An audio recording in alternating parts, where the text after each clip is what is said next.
Hola, ¿cómo están? Bueno, espero que estén bien. Es un gusto para mí compartir este encuentro con ustedes.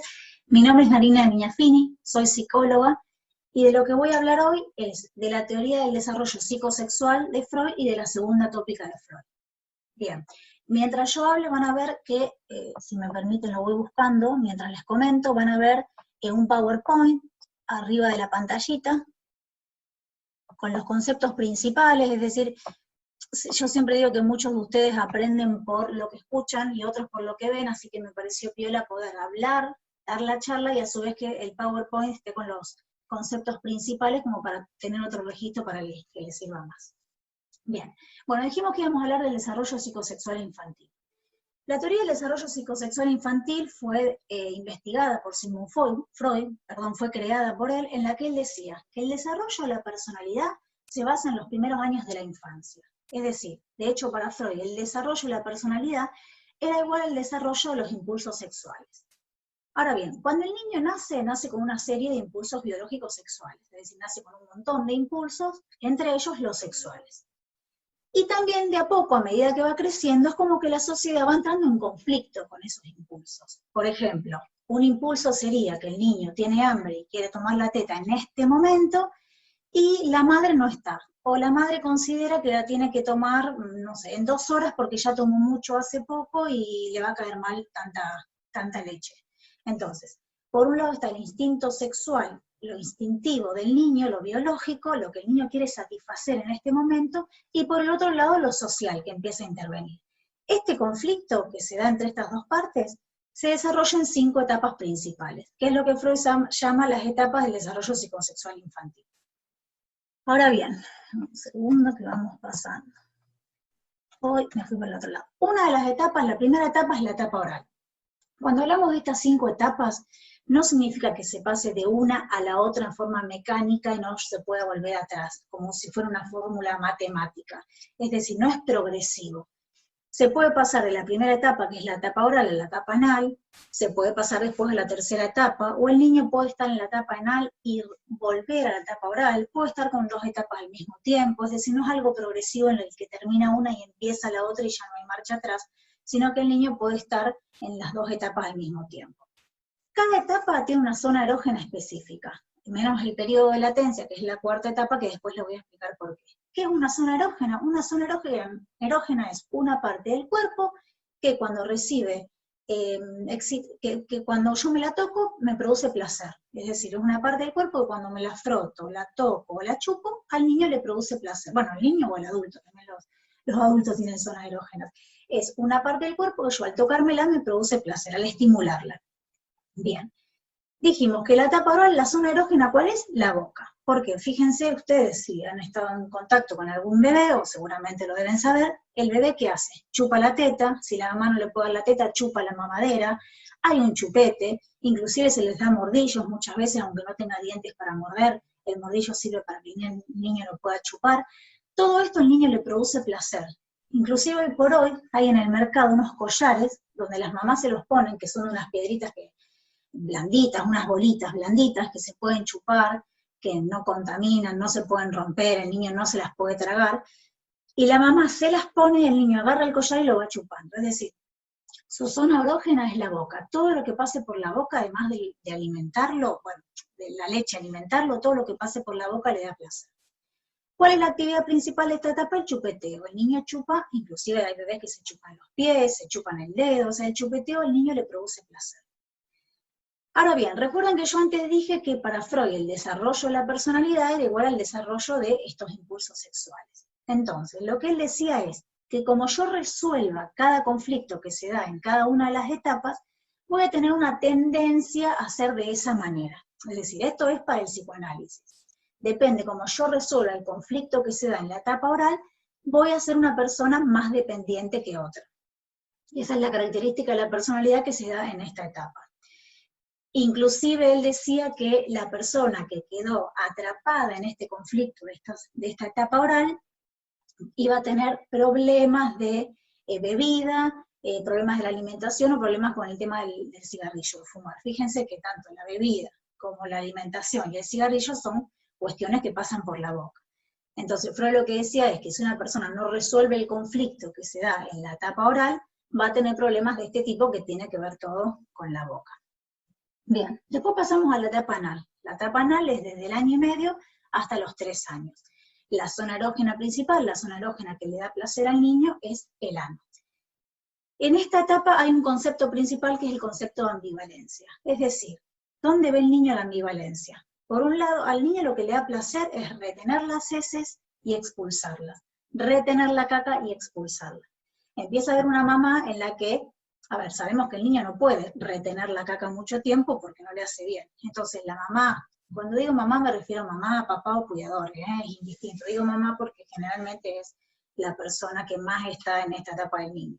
La mamá le empieza a pedir las heces al niño, le empieza a pedir que vaya al baño, que haga caca. Entonces ahí se produce un conflicto, el niño se siente como ambivalente. Yo quiero retener las heces porque me gusta y me da placer, y tengo a mi mamá, que es lo más lindo y lo más importante en mi vida en ese momento, que me pida que la expulse. Entonces acá se ve este concepto de ambivalencia, lo que me da placer, mi mamá me pide que lo expulse. Fíjense cómo aparece, empieza a aparecer lo social, que es lo que yo les explicaba al principio. Algo que me da placer, un instinto como retener la caca, lo social me pide que lo expulse porque me hace mal, porque se me hincha la panza, porque bueno, evidentemente sabemos que hay que ir de cuerpo. Entonces, fíjense cómo lo social empieza a atravesar ya desde estas etapas. La actividad principal, como les decía recién, es retener y expulsar, tanto las heces como la orina. Con respecto al tipo de personalidad que dependería esta etapa anal, de la cual si no se resuelve el conflicto, tenderíamos a tener más esta personalidad, Freud dice que acá es donde se define lo ordenado, lo pulcro y lo limpio de una persona. ¿Por qué? Porque todo lo que es la etapa anal tiene que ver con la limpieza.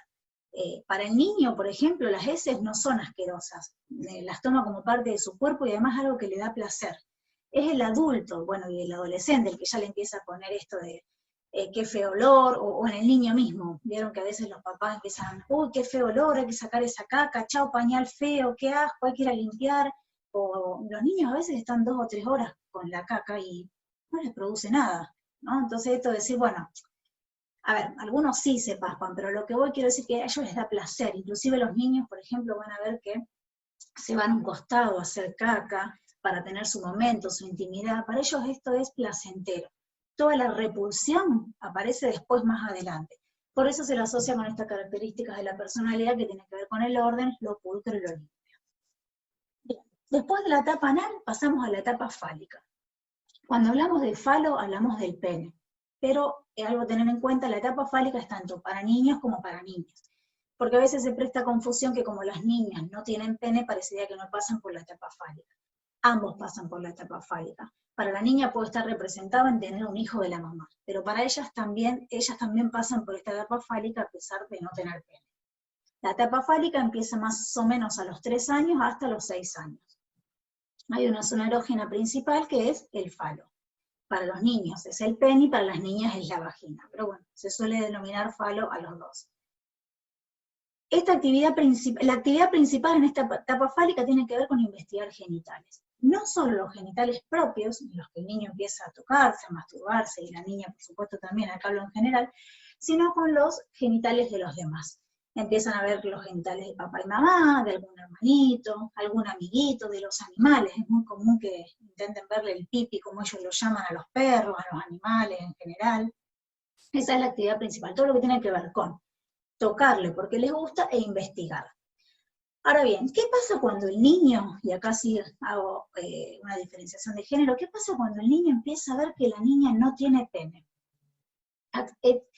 Freud decía que tenía como dos respuestas posibles. Primero lo niega, no puede ser que no tenga pene. Si es algo tan lindo que yo me lo toco y a mí me gusta, tiene que tener la niña. Seguro que lo tiene chiquito y después le crece, todavía no salió y le va a crecer, lo tiene escondido, no puede ser que no tenga. Después se empieza a dar cuenta que realmente no tiene porque la ve a la hermana, la ve a alguna compañerita, la ve a la mamá, y se da cuenta que las niñas no tienen pene. Entonces, en el niño, ¿qué aparece acá? El complejo de castración. El complejo de castración para el niño tiene que ver con me van a cortar el pene. A veces las mamás o los papás, cuando ven que el niño se está frotando, se está tocando, ¿cuál es la respuesta? Sos un sucio, te lo voy a cortar, te voy a cortar la mano, qué asqueroso, mira lo que haces, un nene tan lindo que haga eso. Entonces, ¿qué internaliza el niño varón? Me van a cortar el pene y voy a terminar como una mujer. Ese es lo que es el complejo de castración. Me voy a dejar de tocármelo porque me lo van a cortar. Y acá se vuelve a dar un conflicto, porque por un lado, para el niño es un disfrute, tocarse el pene le gusta, y por el otro lado la mamá dice que es un niño malo por hacerlo. En las niñas lo que es el complejo de castración se llama envidia del pene. Es la idea de, como, mejor dicho, es como yo no tengo pene, le envidio el pene al niño varón. De hecho, Freud decía que las mujeres tendemos a ponernos más collares, aros, pulseras, todo lo que cuelga, porque queríamos representar algo que no nos colgaba, que es el pene para los hombres. Para las mujeres lo quería representar en esto de que nos cuelguen collares, aros, pulseras. Bueno, es un dato curioso que se los comparto, eso es lo que decía Freud. Ahora bien, cuando se resuelven estas percepciones, tanto del complejo de castración como de la envidia del pene, aparece lo que es el complejo de Edipo.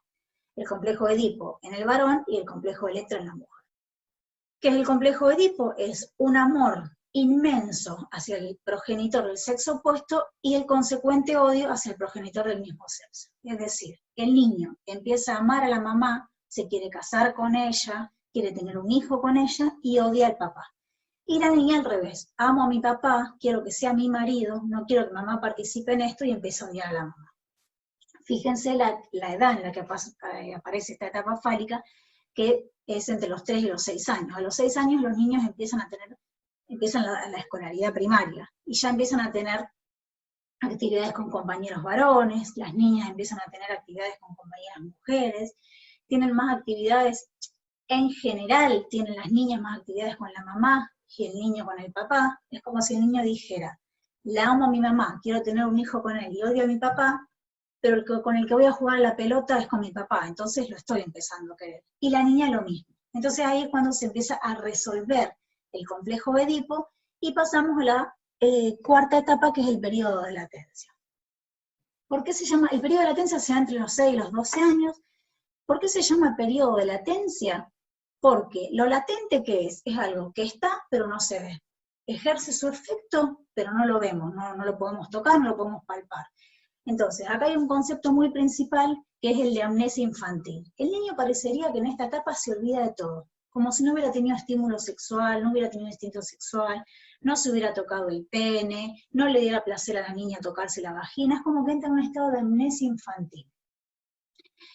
Acá se suele decir que la libido, que es la energía sexual, en la que vimos que en la etapa oral estaba dirigida a la boca, en la etapa anal estaba dirigida al ano, en la etapa fálica estaba dirigida al falo. Acá la libido parecería ser como que se pierde, se olvida. No, en realidad no se pierde, la libido se dirige hacia otro lugar.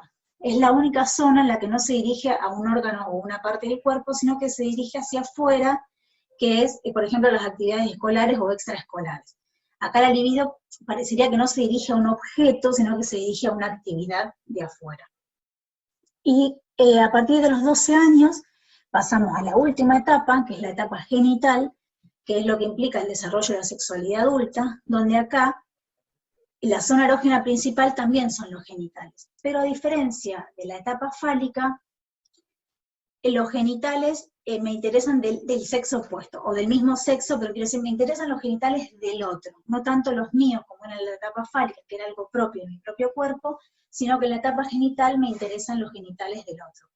Freud no lo tenía explicado así. Freud lo que decía es que a la niña le gustan los genitales del hombre, y al hombre le gustan los genitales de la mujer. Pero bueno, estábamos hablando en 1900, imagínense que en ese momento haber dicho que al hombre le interesaban genitales de la persona del mismo sexo, lo que hubiera implicado. Pero el desarrollo de esta etapa tiene que ver con eso. Empieza el interés por los genitales de una persona que está por fuera, de un objeto exogámico, es decir, no ya de los míos, o solamente de los míos, sino de un objeto. Acá aparece lo que es el enamoramiento, la atracción sexual, es decir, empieza a aparecer un interés por el otro, y esa es la actividad principal. Ahora bien, hablamos de estas 5 etapas. Un concepto principal de estas etapas, que seguramente ustedes lo van a leer en la bibliografía, por eso me interesaría podérselos definir, es el concepto de fijación. ¿Qué decía Freud? Que si la persona no pasa de una etapa a la otra, es decir, no resuelve el conflicto de una etapa para poder pasar a la otra, va a quedar fijada a esa etapa. Y hasta que no se produzca ese conflicto, la persona va a estar fijada a esa etapa y va a tener determinadas conductas. Esto es lo que yo les explicaba anteriormente. ¿Se acuerdan de la persona que, por ejemplo, tenga problemas con la bebida? Es porque quedó fijada a la etapa oral y la bebida pasa por la boca.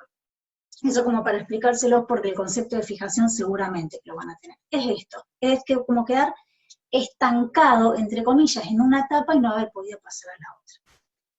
Ahora bien, ¿cómo podemos relacionar esta teoría del desarrollo psicosexual de Freud, estas 5 etapas, con la segunda tópica de Freud, que es el ello, el yo y el superyo? ¿Por qué lo relacionamos? Porque Freud, ¿qué dice? Que cuando el niño nace es puro ello, es solamente ello. ¿Qué significa eso? Que está constituido por impulsos sexuales, es solamente impulsos. Cuando el niño nace no tiene idea del tiempo, no tiene noción del bien, del mal, de lo que está bien, de lo que se puede, de lo que no se puede hacer, es solamente instinto, o sea, está atravesado por el ello, es un ello en realidad. El ello es la única instancia de esta tópica en la que se nace con eso. Ya vamos a ver que el yo y el superyo tiene que ver con que viene de afuera, viene adquirido de la sociedad. El ello se nace con ello, es decir, somos puramente instinto. Ahora bien, acá van a ver que le puse un dibujo que saqué de internet del iceberg en el que se puede ver. La primera tópica es la que tiene que ver con el consciente, preconsciente e inconsciente, y la segunda tópica de Freud, que es la que yo les voy a explicar ahora, tiene que ver con el ello, el soy y el superyo.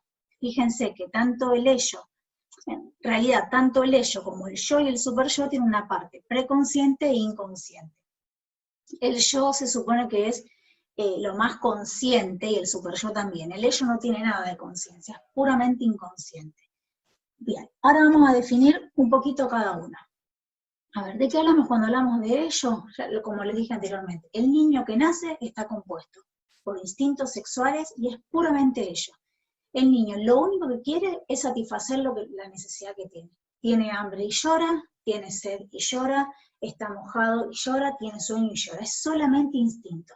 El bebé no razona, bueno, tengo hambre, pero como mi mamá no está, voy a llorar más adelante. No, el bebé tiene hambre y llora en ese momento.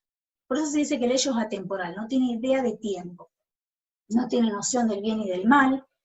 El niño no puede darse cuenta de que, bueno, no voy a llorar ahora porque mi mamá está en la caja del supermercado. El niño tiene hambre y llora, no hay noción de lo que está bien y lo que está mal. Y el ello se rige por el principio del placer. ¿Qué es el principio del placer? Lo único que busca es satisfacción de sus necesidades y eso le produce placer. Por eso se dice que se guía por el principio del placer. Ahora bien, ¿qué pasa? Porque una cosa es que un niño tenga hambre, se largue a llorar, tome teta, quede satisfecho y se duerme, o se queda tranquilo jugando. Bien. Ahora, ¿qué pasa cuando el niño llora, tiene hambre y no viene nadie al rescate, o viene alguien al rescate y no le puede dar la leche, no le da comida? Ahí se produce una tensión. El niño no se queda satisfecho y cómodo, como hablábamos antes del principio del placer. El niño se queda con una tensión. Entonces, esa tensión la tiene que descargar por algún punto. ¿Cómo la descarga? Con lo que se denomina el proceso primario. Es decir, él se imagina un objeto que tenga que ver con algo que le satisface esa necesidad. Entonces, se pasa de lo que es la necesidad de comida al deseo de comida. Eso es lo que es el proceso primario. El niño tiene que satisfacer esa tensión que está teniendo porque tiene hambre, llora y nadie vino al encuentro. ¿Y cómo la satisface? Imaginándose una imagen, válgase la redundancia, que lo puede llegar a satisfacer en algún punto. Por eso se dice que es proceso primario, porque en algún punto se logra la satisfacción, no ya tomando la teta o teniendo la teta, sino imaginando algo que le pueda producir esa satisfacción. Ahora bien, dijimos que el niño nacía todo ello, o sea, el niño es un ello, un conjunto de instintos. ¿Se acuerdan que yo anteriormente, al principio, les hablé de un conflicto entre el niño, los instintos del niño, cuando empieza a aparecer la sociedad? Bueno, cuando el niño empieza a tener contacto con lo de afuera, con lo social, vieron que los chicos al principio cuando nacen piensan que mamá y yo somos una sola persona, y después empiezan a darse cuenta que hay un papá, que hay una sociedad, que hay un contacto, que hay un afuera. Entonces, esa parte del ello que está relacionada con lo de afuera es cuando se empieza a desarrollar el yo. Yo siempre digo que el ello es, para que ustedes se hagan una idea, ahora les podemos explicar también el super yo, pero para que ustedes se hagan una idea lo pongo con un ejemplo muy sencillo. El ello es el delincuente que rompió la vidriera para robar. El super yo es el juez que le viene a decir, no, ¿cómo puede ser que robaste? Te voy a dar 5 años de prisión, porque esto está condenado, esto no se puede hacer. Y el yo es el mediador, es el que dice, bueno, sí, robó y estuvo mal, pero en vez de 5 años vamos a darle 3, porque en realidad robó o quiso robar porque tenía hambre, porque no tenía para comer, porque quería robar para los hijos. Entonces, me parece que este ejemplo está bueno como para poder entenderlo. El ello es lo instintivo, lo que me salió, lo que tuve ganas de hacer, como esa fuerza que me sale. El super yo es el que generalmente me lo condena, me dice que estuvo bien y que estuvo mal, y el yo es el que media entre las dos partes. ¿Se acuerdan que dijimos que el ello estaba regido por el principio del placer, porque lo único que quería era satisfacer esos instintos? El yo en este caso está regido por el principio de realidad. ¿Por qué? Porque si bien el yo escucha al ello, bueno, vos esto es lo que querés satisfacer, esta es la necesidad que tenés, la querés satisfacer, el yo regula un poco cuándo y en qué momento satisfacerla. Entonces por eso se dice principio de realidad. Es como que confronta la necesidad del ello, no es confrontar en realidad, la adapta a la realidad. Es como si dijera, bueno, yo te voy a satisfacer, yo voy a darte eso que necesitas, pero quizás no ahora, te lo voy a dar más adelante. Y un concepto principal del yo es el proceso secundario. ¿Qué pasa? Cuando el ello quiere satisfacer una necesidad, de un instinto que lo quiere satisfacer. Y el yo, ¿qué le dice? Bueno, se puede satisfacer, pero no ahora. No es este momento que se pueda satisfacer por una cuestión social, porque este no es el momento de hacerlo, como el ejemplo que les puse recién. Bueno, tengo hambre, pero mi mamá no está. O mientras se hace la comida, agarramos al niño y lo empezamos a mover un poco para que se distraiga. Entonces, el yo escucha al ello, pero decide cuándo va a satisfacer esa necesidad. Por eso se dice que es un proceso secundario. Porque en el caso de que se produzca tensión, ¿por qué? Porque el yo quiere comer, el ello quiere comer y el yo le dice todavía no es momento, también se va a producir una tensión acá. Entonces, ¿cómo resuelve el yo esa tensión? Mediante el proceso secundario. Busca una actividad o un objeto que sea parecido a ese objeto del proceso primario que eligió el ello. Por ejemplo, si yo tuve un mal día en el trabajo y llego a mi casa y lo único que quiero es romper todo, porque estoy nervioso, porque me peleé con mi jefe, quiero romper todo. El yo, ese es el ello, es esa fuerza que me lleva a romper todo. El yo que le dice, bueno, pará, porque romper todo te va a salir muy caro, te va a lastimar los dedos, rompiendo la pared. ¿Qué podés hacer? Vas y le pegas a la bolsa, o vas y salís o salís a correr, o vas y haces una clase de gimnasia, o te metes en la ducha y gritás. Es decir, ese sería el proceso secundario, cómo el yo busca una actividad o un objeto que pueda satisfacer esa tensión que tuvo por no poderla satisfacer de la manera que el ello quería, que hubiera sido romper todo cuando llegaba a la casa. Bien. Ahora el super yo.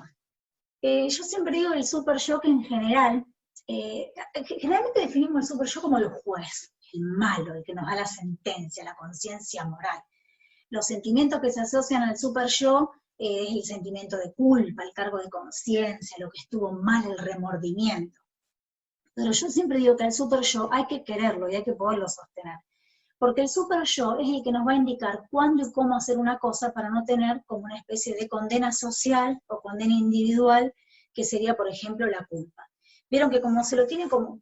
Parecería ser que el ello es el que es bueno, porque es el que me dice lo que tengo que hacer, es mi espíritu libre, el yo es el que me lo permite hacer, y el super yo es el malo, es la abuela que nos reta, la mamá que no nos deja hacer lo que queremos hacer, y en realidad el super yo tiene mucho valor en nuestra vida.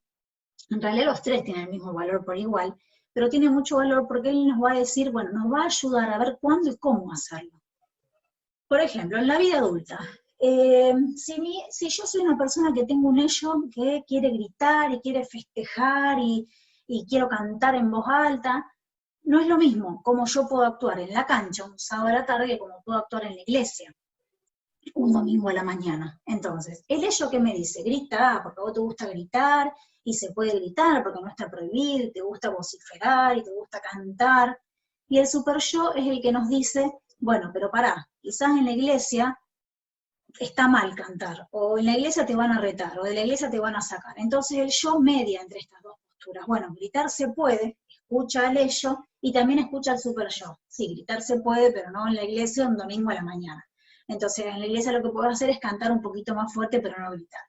¿Entienden la importancia del super yo? Yo siempre lo aclaro porque parecería ser que es el peor y que nos los queremos despojar y sacar de encima, y en realidad el super yo nos ayuda un montón, porque nos dice que sí y que no, que se puede hacer desde lo social. En el super yo están interiorizados los estándares morales y los ideales, es decir, lo que se espera de mí, lo que está bien que haga, lo que tengo que hacer para ser un buen ciudadano, una buena persona. El super yo está compuesto por dos partes. Una parte es el ideal del yo, que tiene que ver con lo positivo, lo que se espera de mí, que generalmente son introyectos que recibimos de nuestros papás. Voy a ser un buen hijo si hago esto, voy a ser una buena persona si hago esto. Y por una conciencia social que tiene más que ver con lo negativo. Este es el castigo que voy a recibir si hago tal cosa, esto es lo que no puedo hacer porque está mal, con esto si hago esto voy a tener mucha culpa. Entonces es como que está compuesto por una parte positiva, que sería el ideal del yo, lo que sí estaría bueno que yo sea, lo que se me va a premiar por ser, y por una parte, por decirlo, negativa, que tiene que ver con estos sentimientos de culpa, de cargo de conciencia, de lo mal que está que haya hecho eso. Bien, y como para cerrar, Freud decía que estas tres instancias de la segunda tópica, tanto ellos, soy y yo y super yo, son las tres importantes. Y una personalidad sana es una personalidad que puede equilibrar e integrar las tres. Ustedes imagínense cómo sería esta sociedad si solamente nos dejamos regir por el ello, sería un caos, o cómo sería si solamente nos dejamos regir por el super yo. Estaríamos como que no se puede hacer nada, como con culpa todo el tiempo, como con estándares muy difíciles de cumplir, mucha exigencia. Entonces Freud decía que la personalidad sana es la personalidad que puede escuchar estas tres instancias. Bien. Bueno, espero que haya quedado claro, y para terminar, encontré un chiste que me gustaría que lo puedan leer, tranquilos, que es un poco lo que resume lo que sería esto del yo, del ello y del super yo. Es un chiste para ustedes, que está bien representado, y bueno, me gustó como para que se pueda entender.